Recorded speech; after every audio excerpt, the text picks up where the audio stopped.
Welcome back, Chappelle. All right, so first we can flip in a little bit, right? So we're going to get after it a little bit and keep going on our Renaissance stuff. Remember, just a heads up, around Wednesday or Thursday is when we're going to start our presentation. So the main thing y'all should be doing this weekend, over this long 3-day weekend, is you should definitely be looking up some stuff on your artworks. F period, you haven't gotten yours yet. You'll start closer to Thursday, all right? Now, also prepare yourself for your first dual action unit, in which we will be discussing two very different themes at the exact same time, because this entire movement throughout all of Europe is a very pivotal one, right? The Renaissance era kind of is the catalyst keystone for a lot of different turmoil and upheaval and flipping around and questioning of a lot of things, right? Like corruption in the church and stuff like that, going into the Reformation, which is the same stuff that y'all are talking about in your religion classes, right? So buckle up and let's get after it. Now, as a lot of you can already tell, right, by looking at your Renaissance artworks, you can see that a lot of people usually boil the Renaissance down into just visual arts, right? And as you can see, there is a little thing moving back here. This is a Josie, all right? There she is.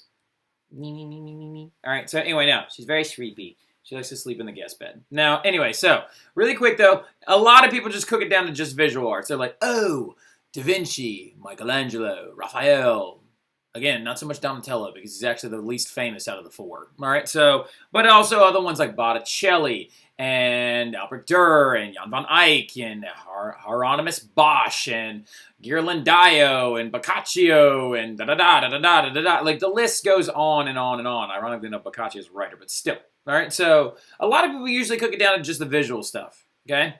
Well, the thing about the Renaissance is it is much more than simply visual arts, right? It's architecture, it's sculpting, it's writing, science, all of the above, right? All of the above, which I refuse to believe that some of these things dictate differently, but I gotta do what I gotta do, all right? So what we're getting into now is getting into the writings of the Renaissance. Now, some of you are like, oh, I have to read? Like, sorta, but we're kind of talking about the major works of these writers. And one of them in particular, we're actually going to talk about in a much more visual sense, all right? So make sure you get these down.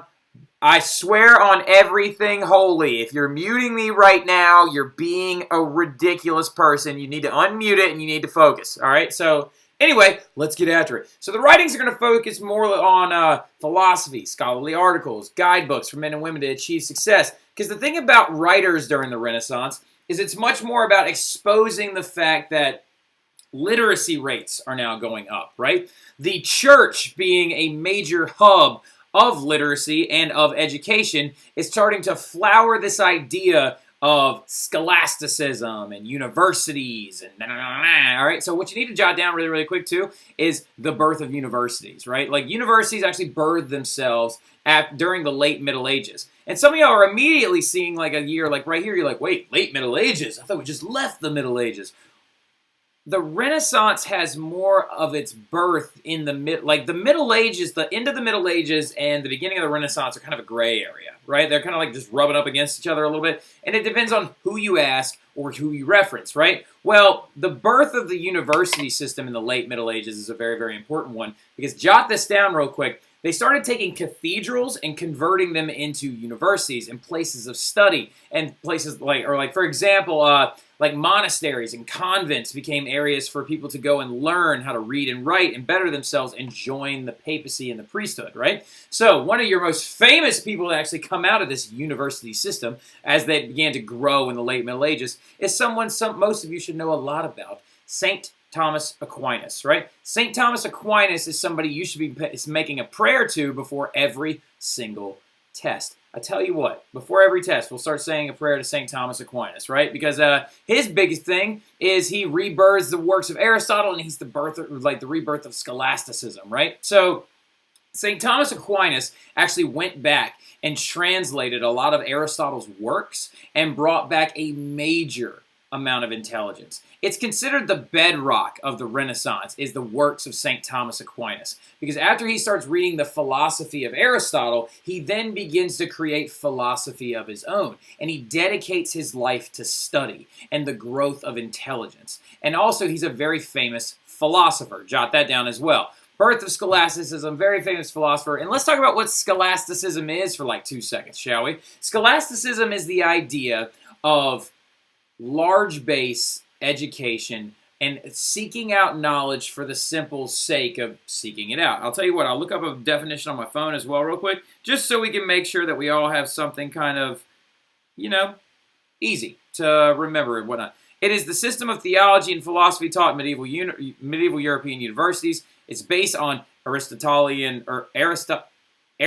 logic and writings and early church fathers' tradition and dogma. So scholasticism, like I said, is basically just the idea of incorporating intelligence and the growth of intelligence, and it's usually looking back towards the medieval churches. All right, but St. Thomas Aquinas then also had even more like philosophy and amazing works. Like some of his work that you can actually read, I have a phenomenal book, if any of you are interested in it, called Sophie's World. There's an entire chapter on St. Thomas Aquinas. Some of his coolest stuff is like the discussion of the soul.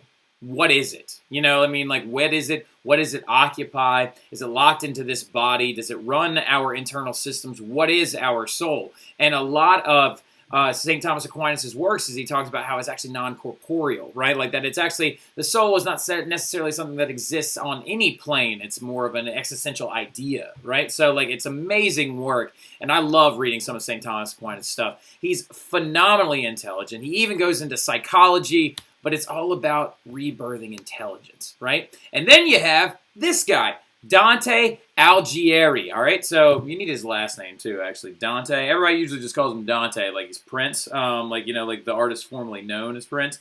Now, his last name is spelled Alighhieri, all right? I'm going to say it one more time. Alighhieri. Dante Alighieri, right? So Dante Alighieri is an Italian, right? His biggest and most important writings all have to do with the rebirth of vernacular literature, all right? So write down the word vernacular really, really quickly, right? So the word vernacular, vernacular,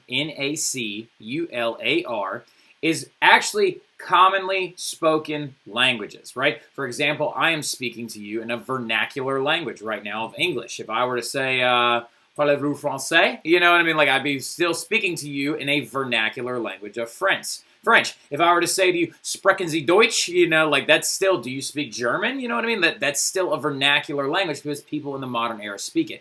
A non-vernacular language is like Sanskrit or Latin, your dead languages, right? Well, Dante is going to be bringing back vernacular language, right? Vernacular literature. So with Dante, he begins to bring back the ideas of writing in commonly spoken languages, right? Bringing back these concepts of Italian, poetry, like all of these amazing things.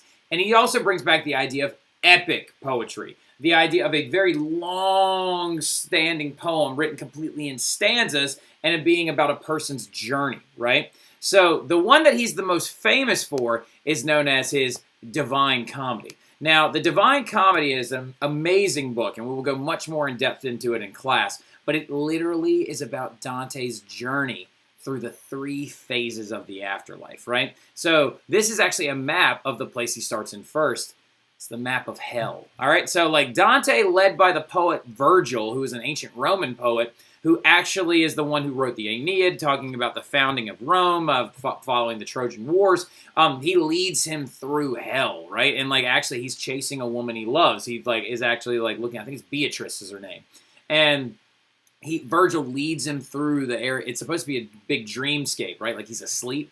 And he like sees all these circles of hell where all of the sins are being used to punish the sinners, right? And we'll talk about some of the like craziest ones, but down here at the very, very bottom.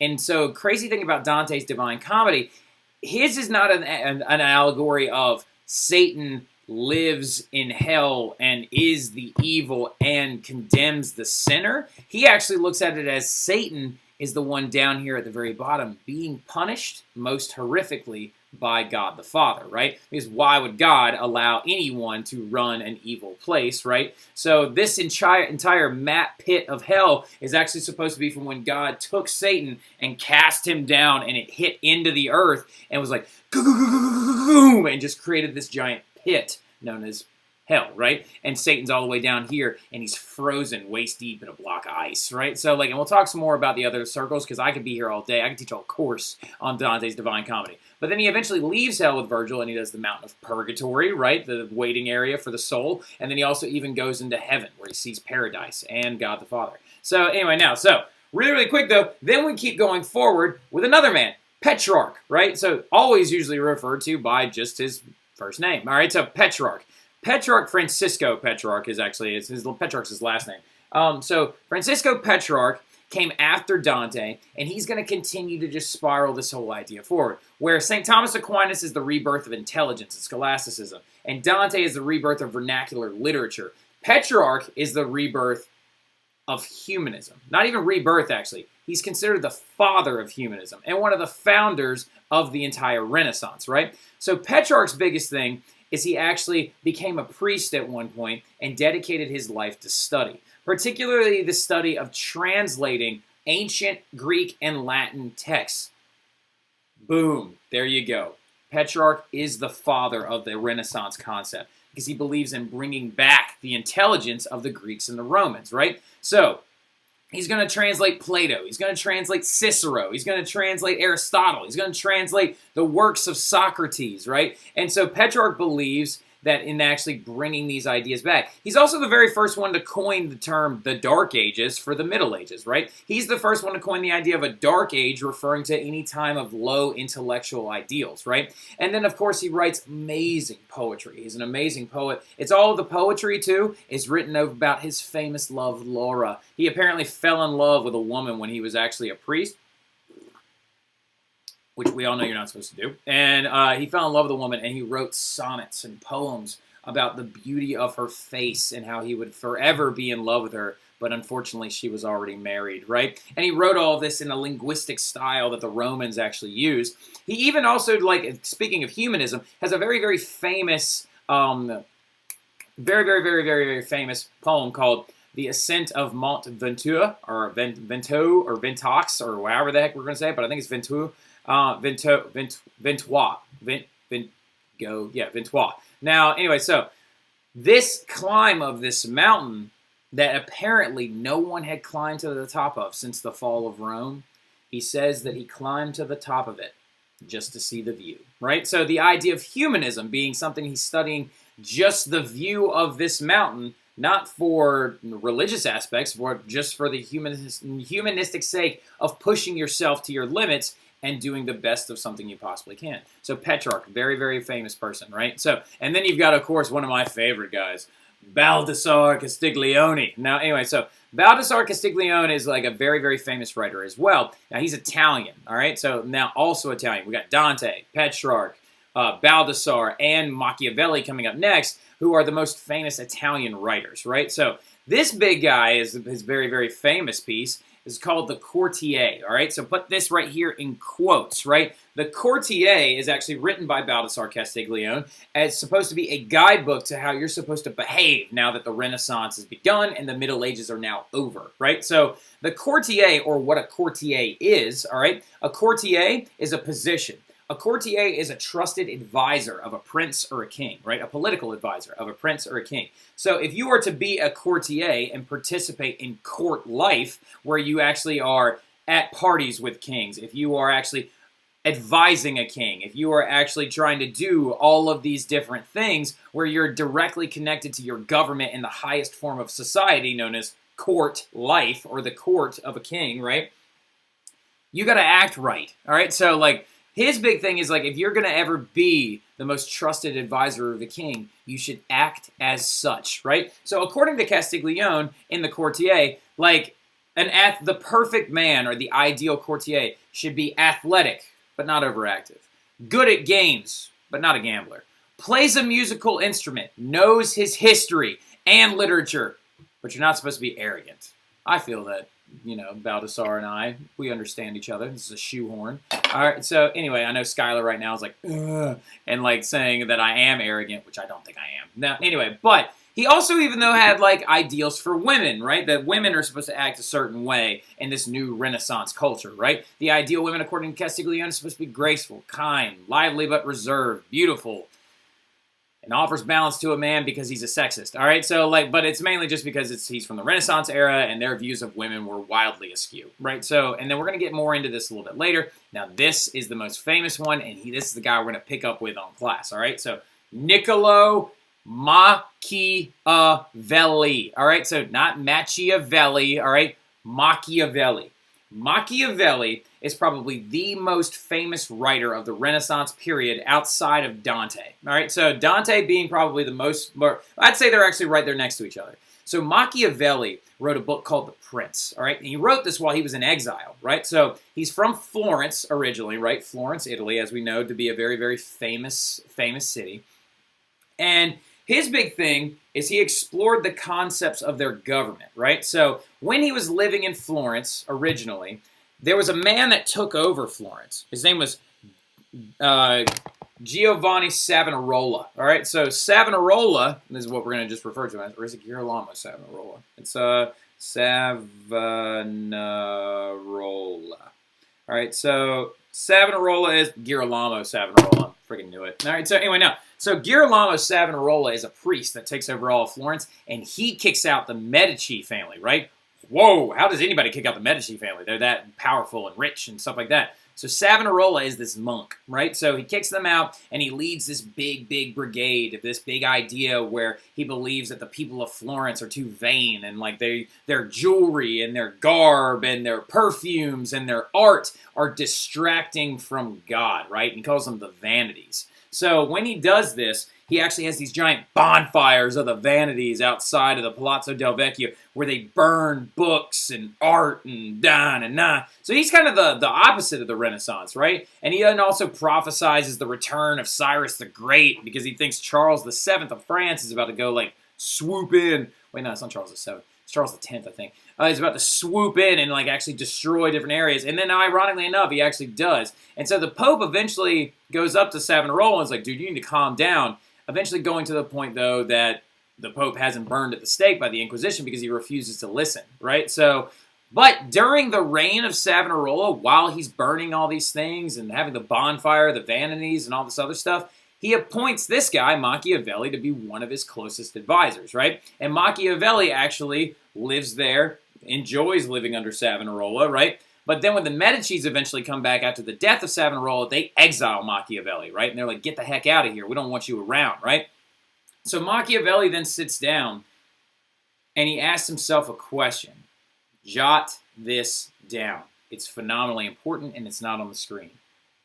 Is it better to be feared or loved, right? So Machiavelli starts to ponder the question of what a good leader is, what they should be, and how your people should feel about them, right? So Machiavelli, in this questioning, he starts to look around at other different leaders, and one famous one he was a big fan of was this guy named Caesar Borgia, who is actually the illegitimate son of the current king at the time, current pope at the time, Alexander VI, who was actually Roderick Borgia, like it was his real name. So this entire time he looks around and he's like, should a king be loved or should he be feared? All right. Should he be like pious or should he be government? What should he do? Right. And his famous justification is the end justifies the means. And what we're going to do on Monday is we're going to try and tackle that question a little bit. All right. Is it better for a king to be feared or loved? All right. And we're going to get more into the writings of Machiavelli then. So I'll see you guys later. Y'all have a great evening. Have a good one. Have a good, yeah. And go Tigers.